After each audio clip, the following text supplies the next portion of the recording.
também das minhas palavras às palavras da Cris, que eu também, pela qual eu tenho grande admiração. Importante a gente lembrar que essa é sim uma vitória para todas as mulheres, não só da Espanha, mas para também nós aqui, mulheres brasileiras, porque a decisão ela tem reflexos no Brasil e o próprio caso já teve desdobramentos legislativos.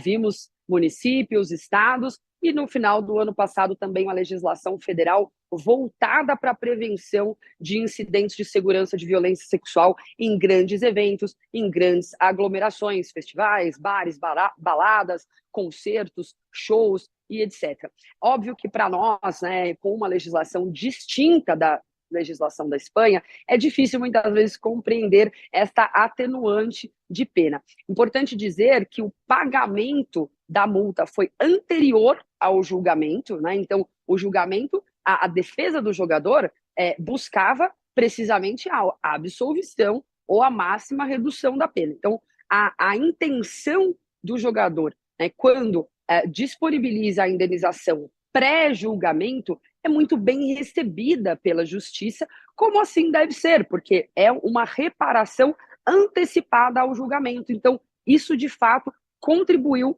para a atenuante da pena do Daniel Alves. Mas é importante ressaltar que estávamos muito preocupadas com uma outra atenuante que a defesa do Daniel Alves focou durante todo o julgamento, que foi a atenuante do abuso do álcool. E esta atenuante não foi reconhecida pela justiça espanhola. E esta foi uma vitória muito importante, porque todas as testemunhas de defesa focaram no quanto o Daniel estava bêbado, no quanto ele tinha bebido, tentando usar o álcool como uma justificativa para os seus atos, no sentido de que, olha, ele não estava em plena capacidade, não estava em plena faculdade mental para cometer tal violência. E esta atenuante não foi recebida, única e exclusivamente a atenuante de reparação de danos, que é uma atenuante prevista na legislação. Muito importante também reconhecer a vitória do foco da condenação no consentimento. É bom lembrar que a nova legislação espanhola surgiu em virtude de um caso de estupro coletivo conhecido como La Manada, que tomou repercussão nacional na Espanha e que viu a impunidade dos agressores, precisamente porque havia uma diferença entre aquilo que é violação sexual, ou seja, violação sexual, e agressão sexual, agressão sexual. Fazendo essa diferenciação em que, em uma delas, há o uso da violência, há o emprego da força e da ameaça, e na outra não há o uso da violência, e sim a ausência de consentimento. A nova legislação espanhola acabou com essa diferenciação. Essa diferenciação não existe mais na legislação espanhola e foi isso que permitiu esta condenação. É uma condenação focada na ausência de consentimento e no fato de que o consentimento não é absoluto. Ele tem que ser positivo e reafirmado a todo tempo. Marina, nós estamos falando de uma decisão paradigmática, né? Porque está sendo aplicada aí uma nova legislação e o grande mérito dessa legislação é justamente valorizar a palavra da vítima, né? E não importa se abraçou, se beijou, na hora do ato sexual não autorizou, acabou. E houve então essa percepção, cometeu o crime. A senhora realça muito bem, não levaram em conta o aspecto da alcoolemia, não importa se bebeu, se não bebeu, não foi utilizado como atenuante. Mas não lhe parece que esta pena, que eu acho que foi michuruca, 4 anos e meio, acho que foi michuruca, até porque houve 5 versões, o réu apresentou 5 versões, e a vítima foi incisiva. E ela, há um aspecto nesse julgamento que a mim me chama muito a atenção, ela não pediu indenização, ela não pediu reparação. Ela queria a condenação do Daniel Alves. E aí há um pagamento, a senhora realça bem, ela foi feito antes, mas até o fato de ter pago antes A meu juízo, não é fator de atenuante. Está previsto na lei e tal, mas nós estamos discutindo uma lei que foi aplicada ali pela primeira vez. E o fato dele ter pago antes é quase como uma admissão de culpa. Olha, eu já vou ser condenado mesmo, então vou apresentar que vou fazer esse pagamento como um atenuante. E há outro aspecto que nós estamos falando de um primeiro julgamento, há recursos. E esses 4 anos e meio podem ser reduzidos ainda mais. E, por bom comportamento, ele pode sair até mais cedo. Não lhe parece que, no final, com a pena reduzida, eventualmente saindo por bom comportamento, pode haver uma frustração? Olha, por parte dos movimentos da Espanha, a decisão, ainda que seja uma condenação mais baixa em termos de tempo de prisão do que esperávamos, está sim sendo muito recebida. Essa, para todos os movimentos, a aprovação da legislação, da nova legislação espanhola, foi muito difícil. Foi um debate nacional que mobilizou o Brasil, o país em um debate muito intenso. As pessoas não que muita gente foi contra essa nova legislação, né, ressaltando a necessidade de haver grave ameaça ou violência. É bom lembrar que aqui no Brasil nós não temos essa possibilidade. O estupro, o tipo penal de estupro no Brasil pressupõe o uso da violência e da força.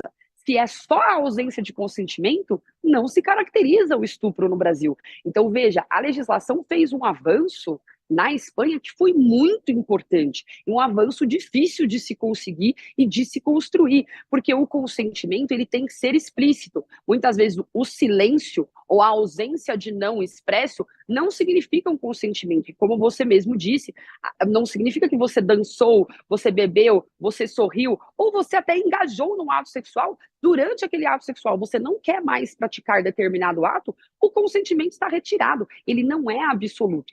Então, é importante também lembrar que, apesar da pena ter ficado menor do que esperávamos, ele tem que cumprir liberdade condicional por mais 5 anos, ou seja, na verdade, eles determinaram uma pena de 4,6, né, de 4 anos e 6 meses de privativa de liberdade, né, ou seja, de reclusão, mais 5 anos de liberdade condicional. E uma série, além da multa, da reparação de 150, mais uma multa de 9 mil euros, e também a restrição de qualquer relação ou trabalho que envolva crianças e adolescentes, e também a proibição de qualquer tipo de contato com a vítima por quase 10 anos, né, o que seria aí uma medida protetiva de quase uma década. Então, apesar de sim termos críticas ao tempo da condenação, a gente precisa focar também no quanto essa é uma vitória paradigmática e importante, porque até hoje nenhum outro caso, inclusive de estupro coletivo, como foi o La Manada, em que não houve consentimento e houve a violação sexual. Em nenhum destes casos houve condenação. Então, na Espanha, os movimentos envolvidos estão, sim, muito felizes com essa vitória, porque é a primeira vez que se condena. Agora vamos brigar para que se condene por mais tempo e de forma mais rigorosa, mais severa, mas há de se comemorar, sim, o fato de que se houve uma condenação. Porque nem isso, muitas vezes, aliás, em todas as vezes anteriores, vimos acontecer. Vimos, sim, a impunidade em relação aos agressores e o silêncio das vítimas. Eu queria saber da senhora se há possibilidade de ele acabar sendo transferido para o Brasil. Se houver essa transferência, pode haver uma redução, por exemplo, se adaptar à legislação brasileira, o caso dele aqui, porque aqui nós temos o Robinho, que está aqui no Brasil sem nenhuma... Sem prisão, sem nada. Quer dizer, se ele for transferido para o Brasil, eu temo que acabe não tendo punição nenhuma, né? Do jeito que é a coisa aqui. Quer dizer, há essa possibilidade dele ser transferido, legal? A possibilidade de execução da pena, ela só acontece com países que possuem, né, esse tipo de acordo. Não é o caso com a Espanha. Então, acredito que seja absolutamente impossível a execução dessa pena no Brasil, e acredito também que não há interesse algum da justiça espanhola em permitir a execução dessa pena privativa de liberdade aqui no Brasil.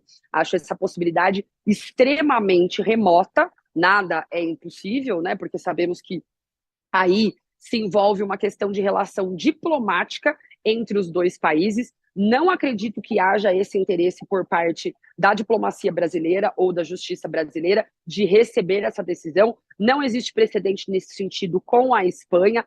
O Robinho, especificamente, foi condenado na Itália, com a qual também não temos, né, esse tipo de acordo. Importante lembrar que ele foi condenado e, na verdade, está foragido. Ele não pode sair do país. Se ele sair do país e for para a Itália, ele vai ser preso ato contínuo. Né? Então, é importante lembrar que ele foi condenado, ele só não está cumprindo a pena dele porque ele fugiu.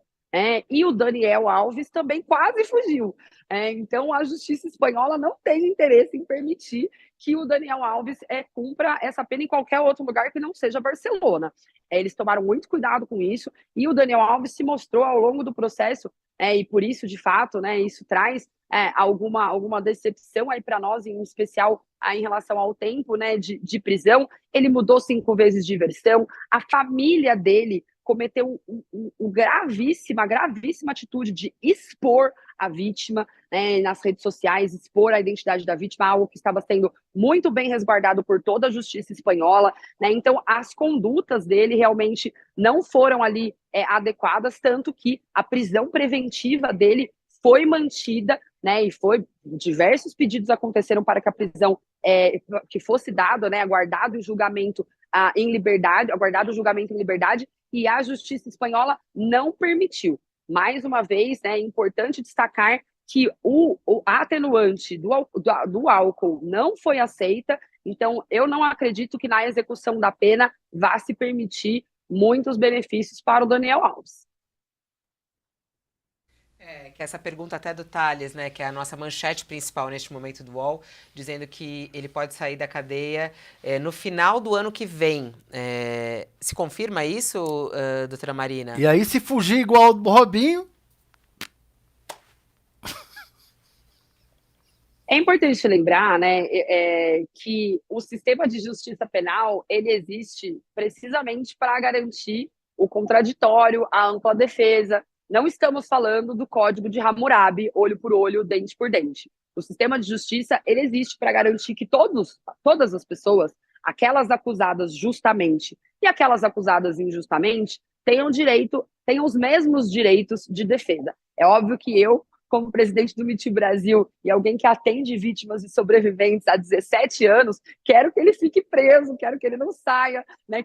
Quero que ele tenha a maior condenação possível, mas não é assim que funciona. Essas são garantias constitucionais a que não só o Daniel Alves tem direito, a todos os condenados de quaisquer crimes, sejam crimes patrimoniais ou crimes contra a vida, têm também esse direito. Então, a possibilidade de recorrer e conseguir reduzir a pena, a possibilidade de, com bom comportamento, sair em liberdade condicional mais rápido. Essas possibilidades existem, porque são possibilidades constitucionais, são possibilidades dadas pela lei. A lei não pode funcionar de um jeito para um e funcionar de outro jeito para outro. Essa é uma garantia que, inclusive, é super importante para todos nós.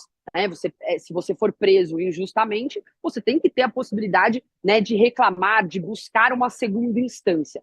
Essa é uma garantia constitucional que permite a continuidade da justiça e da democracia. É óbvio que no caso do Daniel Alves, precisamente pela natureza do crime, pela a qualidade na resposta e na investigação, que é muito difícil em casos de violência sexual, você ter ali a conservação dos elementos probatórios, né, pós-ato sexual.